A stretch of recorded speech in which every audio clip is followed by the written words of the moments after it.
اللهم صل وسلم وبارك على سيدنا محمد أفضل الخلق وعلى آله وصحبه أجمعين. يا صباح الفل والخيرات على عيونكم يا أحلى متابعين في الدنيا.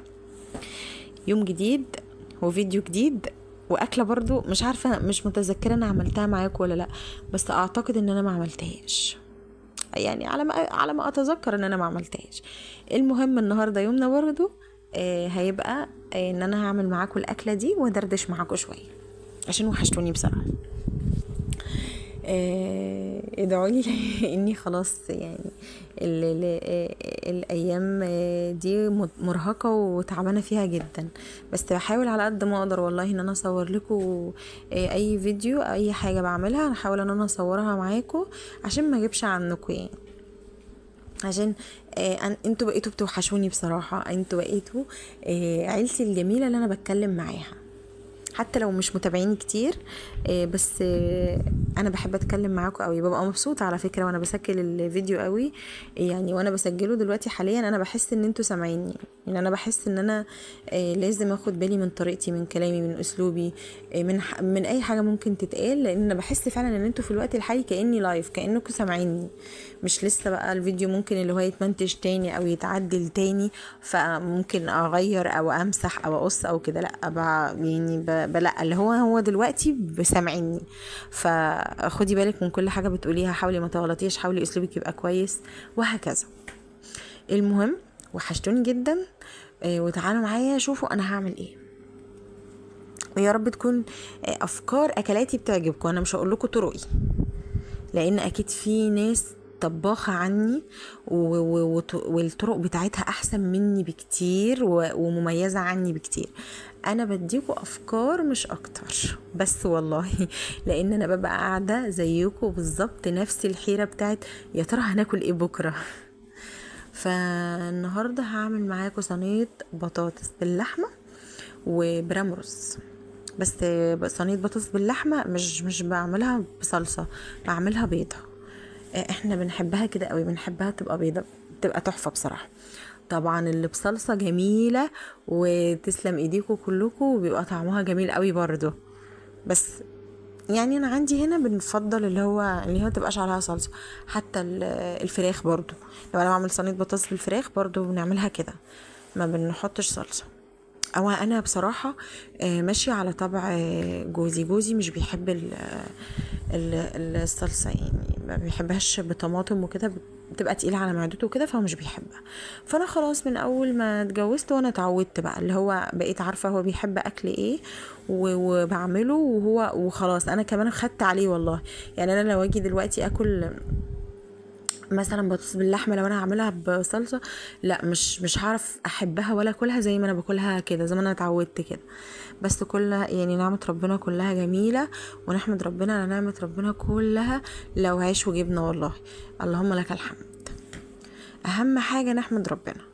اول حاجه بقى عملتها ايه، ان انا صدمت اللحمه زي ما انتوا شفتوا، قطع اللحمه دي هي متقطعه، انا مقطعاها وسايباها جاهزه يعني مجمداها في الفريزر ومتقطعه جاهزه، مش لسه بطلعها واقطعها وكده، لا انا بس بطلعها تفك وخلاص.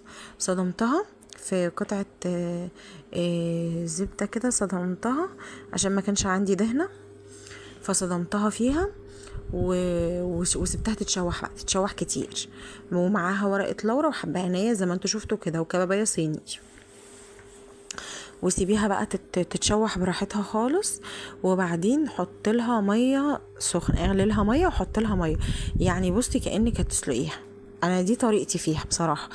في ناس بتحطها كده على البطاطس جاهزه وتقوم جايه مدخلها الفرن مره واحده، بس انا بصراحه ما بضمنش طياب اللحمه، يعني السوا بتاع اللحمه ما بضمنهوش ابدا في الفرن، لازم ان انا اسويها الاول على البوتاجاز نص سوا حتى، يعني بصوا لو 50% سوا والباقي يبقى في الفرن، ده لو ما كانش السوا بتاعها كامل، لان كده كده اللحمه مش بتتهري يا جماعه. وبعدين البطاطس ما تنسوش ان هي مش بتاخد وقت في السوا خالص، ده بتاخد يعني السوا بتاعها بيبقى سريع قوي، واللحمه طبعا بتاخد سوا اقل حاجه ساعه، البطاطس لا خالص، البطاطس بتستوي بسرعه. فبصراحة انا يعني بختصر الخوف ده في ان انا بسويها على البوتاجاز في المية دي، لان انا اصلا هحتاج يعني الشوربة بتاعتها دي انا هحتاجها، لان بسوي بها البطاطس، مش بسوي بقى البطاطس كده على الناشف في الفرن او ازود لها مية من الحنفية او كده، بسويها بقى بالمية دي، وهي دي اللي بتفرق في السوا بتاعها وفي الطعم بتاعها، بيبقى تحفة تحفة تحفة. كملوا معايا بقى وهتشوفوا، ويا رب يعني تكون الطريقة بتاعتي تعجبكم. ماشي بقى، بنعمل معاها بقى ايه، بعمل برام رز كده جميل وامور. ماشي. انا كنت غاسله الرز كويس جدا، وبجيب بقى القشطه دي انا محطاها في الفريزر، كل ما يبقى عندي لبن ويعمل وش قشطه بشيله وبحطه في العلب دي، ده لو ما احتاجتوش وقتها، يعني ممكن وقتها احتاجه ادخله في اكله اعمله بحاجه، فبقى خلاص فببقى خدته، لكن لو انا مش محتاجاه في حاجه ما بطلعوش واسيبه في التلاجة بقى اللي هو يصفر ويبوظ، لا بقوم جايه شايله وش القشطه وهو صابح وجميل كده. والعلب الصغيره اللي انتوا شايفينها قدامكم دي، اللي هي العلبه الجميله الكتكوته الصغنطوطه دي، بحط فيها بقى واحطها في الفريزر، واسيبها بقى تتجمد. وقبل مثلا ما انا هعمل اهو، انا عارفه ان انا هعمل رز او كده، بطلعها حبه تفك، وساعات افكها في الميكرويف عادي، بس في اكتر في اغلب يعني 99%، مش 90، 99% بسيبها تفك مع نفسها مثلا قبلها، لان انا مش بستخدم الميكرويف كتير اصلا يعني. بس قمت جايه حاطه الرز بتاعي، غسله الرز كويس وحطاه، وحاطه الملح بتاعه، وحاطه القشطه بتاعته، وحاطه الزبده بتاعته، ومقلبه تقليبه محترمه. واللبن ان هما كوبايتين رز عليهم كوبايتين لبن، بس يعني الكوبايه اللي هي التانية دي مش بعملها كلها، بزودها حبه ميه صغيرين كده، عشان الرز ده برضو بيحتاج ميه، بالذات الرز اللي بيدخل المدسوس ده بيدخل الفرن بيبقى عايز ميه عشان تلدنه كويس، لان سبحان الله انت بتبقي حاطه كوبايتين لبن اهو، بس لما بيدخل ما تفهميش ليه اللبن لما بينشف مش لازم بيبقى فيه حتت كده مش طيبه، لا فبزوده بقى ميه بصراحه، مش بخلي الكوبايه التانية لبن كامل، بس بسيب ربعها كده وازودها ميه، وبيطلع معايا مظبوط يعني الحمد لله.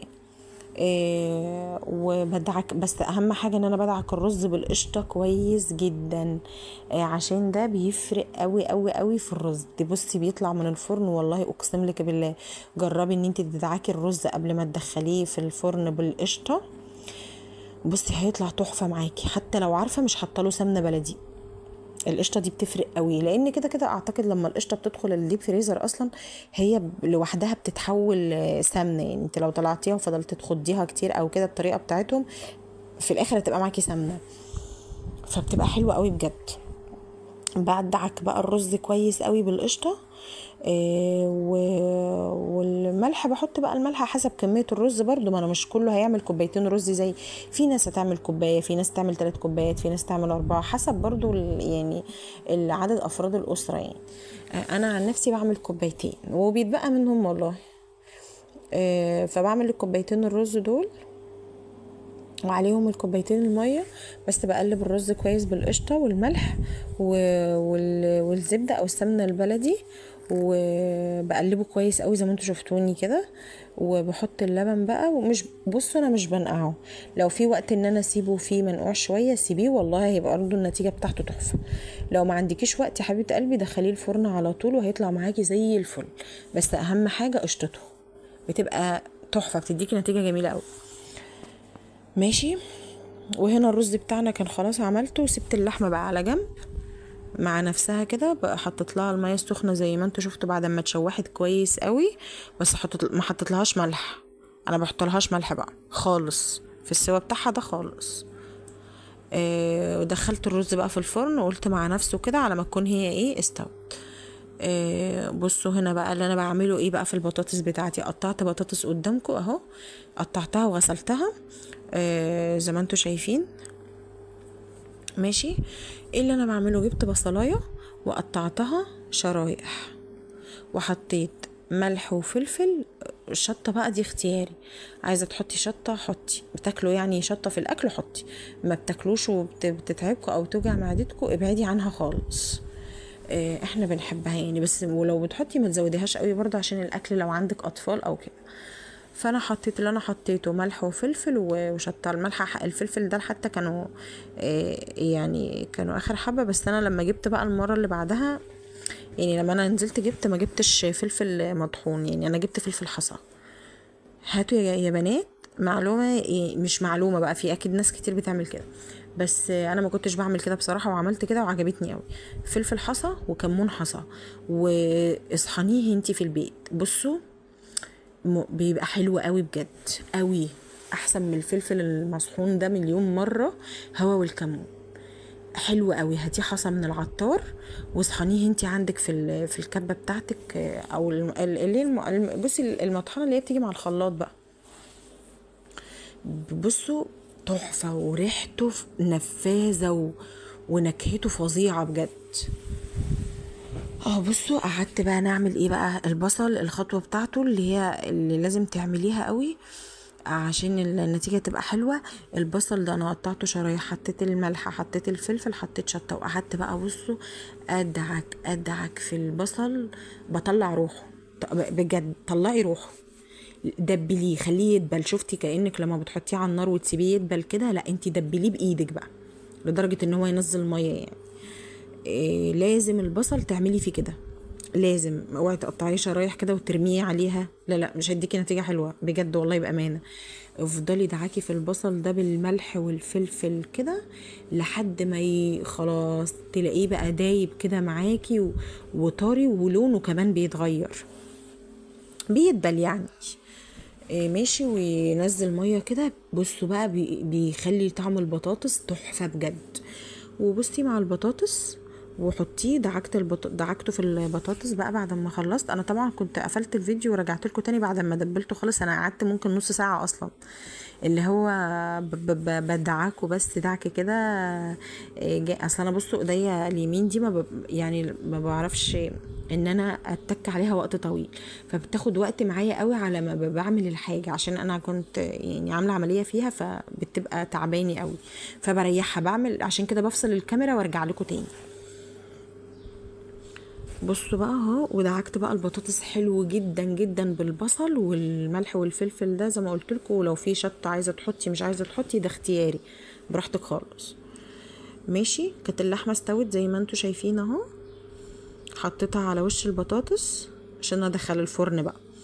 الميه بقى بتاعتها، الشوربه بتاعتها، تمام. انا ما حطيتش في الشوربه دي ملح عشان تاخدي بالك، ما تزوديش هنا ملح وتزودي هنا ملح، البتاع هتطلع منك ملح قوي، خدي بالك. فانا ما حطيتش في الشوربه ملح، البطاطس بس مع البصل بس.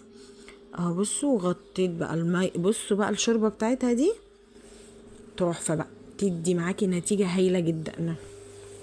بدل ما تعملي لها، بدل ما تسويها بميه من الحنفيه، لا سويها كده احسن، هتفرق معاكي والله، طعمها هتبقى حلوه قوي. البطاطسايه بتبقى جميله قوي، بتاخد بصي من سوى اللحمه، لان طبعا اللحمه بتنزل بقى الدهون والبهاريز بتاعتها وكده مش عارفه ايه، فبتبقى فظيعه. ماشي، هسيبها بقى زي ما انتوا شايفين اهو. حطيت عليها وهدخلها بقى الفرن. هحطها جنب الرز بقى، لان الرز كان خلاص اتشرب وسبته يعني، اتوطيت عليه شويه كده، ما كانش بقاله ياما يعني، كان بقاله حبه صغيرين. وحطيت فوق هنا قطع زبده صغيره كده. عندك سمنه بلدي حطي، الاحسن يعني سمنه بلدي او زبده، بلاش السمنه العادي اللي هي النباتي دي. كده احسن، الزبده دي احسن، او سمنه بلدي، عشان يعني وهي بتتحمر تديلك تدي وش حلو. هتشوفي دلوقتي في الاخر هي ادتني وش جميل ازاي. بصي هنا كنت خلاص خلصت الحمد لله، بألف هنا للي كل وبألف هنا للي هيجرب وهياكل. بصوا الرز ما خدش مني حاجه، هو كان طلع طبعا قبل الصينيه التانية، وهنا انا كنت غطيت بقى الصينيه دي الغطا بتاع البرام الكبير. بصوا طلعت، شفتوا اللون من غير ما اعمل اي حاجه، ولا بقى صلصه ولا حاجه اهو. بصوا لونها ودايبه، البطاطسايه دايبه، ولما تفضل معاكي تبات معاكي مش هتنشف منك، هتبقى تحفه. بس واللحمه هي والله العظيم مهريه وخدت لون هي كمان. وبس خلاص، هي دي اكلتي برضو النهارده. يا رب تكون عجبتكم، ويا رب تكون فيديوهاتي بتعجبكم. وشكرا ليكم، واستنوني ان شاء الله في فيديو جديد. السلام عليكم.